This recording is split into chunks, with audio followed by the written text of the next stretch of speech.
Hi, Arne. Just wondering if we could start with Hugo Ekitike. Your reaction, obviously, to the goal, but also with the sending off. You always talked last season about how you have to make sure you don't go down to 10 men. So, did it feel needless? Did it feel stupid? How did you feel about it? No, I would prefer to start with something positive, which is not positive, but the tribute we gave Matt Beard was, I think, of Liverpool standards. So how the fans always do this is something what it makes me proud to represent this club. How we always find a way to be so respectful for people that have done so much for our club. So and then we go immediately, because of your question, to the last minutes of the game, where Hugo got a second yellow card. That is, what were your two words? Did you think it was needless? Did you think it was... That was needless, yes, and? Yeah. Did you think it was a bit stupid? And it was stupid, yeah. Yeah, it was. So I can, in the first one, was already needless and to a certain extent stupid, because you have to control your emotions. And I know how hard it is if you play Premier League or every league in the world. If you're number 9, then the defender can almost do everything he wants. And then when you shirt pull a little bit or you push him a little bit, then you get a free kick against you. But it's always the best to control your emotions. And if you cannot control your emotions, do it in a way that it doesn't lead to a yellow card. So I think I said when I got my red card against Everton, that's always stupid, because it is you can show your emotions, but if it leads to a yellow or a red card, then it's stupid, and that's what happened in the first yellow. And then I told him as well, and I said it to numerous media already. If you score in the Champions League final in the 87th minute after outplaying 3 players and hitting it in the top corner, I can maybe understand that you is like, this is all about me, what did I do? But I'm old-fashioned, I'm 47 and old, maybe. And I haven't played on this level, but I did score a few goals. And if I would have scored a goal like this, I would have turned around and walked up to, in this situation, Federico Chiesa and say, this goal is all about you. This is not about me. So yeah. Needless, not smart. You call it stupid. I call it stupid, by the way, as well. How's Leone? Yeah. How's Leone? Of course, he's down. Is down the way to say it? Yeah.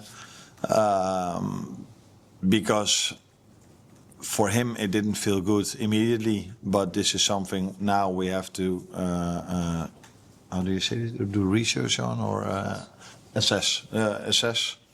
And normally these things don't happen in 5 to 10 minutes. You have to wait for tomorrow to see how he comes in, and then maybe do an MRI scan to know more about how serious it is. But normally the emotions of a player tell you a lot. I saw during the weekend a player in the Dutch Eredivisie who went out completely in tears, and he felt himself what was also Ruben van Bommel, by the way, at PSV. And a day later it proved to be that he was right, but let's hope for the best. It's his knee, is it? It's not his shoulder. It's not his shoulder. Yeah, no. Yeah. Just you mentioned Federico and his involvement in that second goal. Second half tonight, he was everywhere, really driving the team up the pitch. What did you make of his overall performance? I think what you want to see. So I can accept completely that a team that plays for the first time together, players that haven't played for a long time, that they don't play as a team perfect. But what I always want to see is players that try, that work hard. So I said at half-time, for me it's completely not a coincidence that Federico picked the ball and assisted on the first, because he was the one, in my opinion, that was most involved in the game, tried the most, worked the hardest. And then it wasn't a coincidence again that he was the man that made a deep run. Great ball by Robbo, by the way, who also has won so much at this club and also understands how to play this game. Not underestimated, just always be ready to play. And that's also the way to get yourself either back in the team or get as much playing minutes as you want. That's why I was happy with a few individual performances, but far from happy from a few other individual performances. Can you elaborate on who you were far from happy with? No, but I think these players, who I mean, I think they know already. But for Alexander to get that first goal, expectation, moment for him. Yeah, it's nice because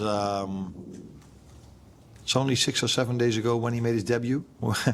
I just asked, was it 2 weeks ago that we played Burnley? He said, no, it's only 1 week ago. So time goes so fast that sometimes you don't understand how long it took.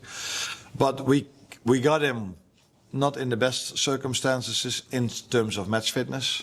So we have to build it up. And the downside to that is that you cannot play a player 90 minutes. And if you only play him 45 or 30, or again like today 45, it might then normally take a while before he scores his first goal. Because we can all understand if you play a player 3 times 90, it's a bigger chance that he scores a goal than when you play him 45, 30, 45.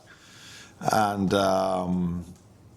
he's the British record signing. And there's hardly anyone talks about this, so maybe it's smart for me to talk about this.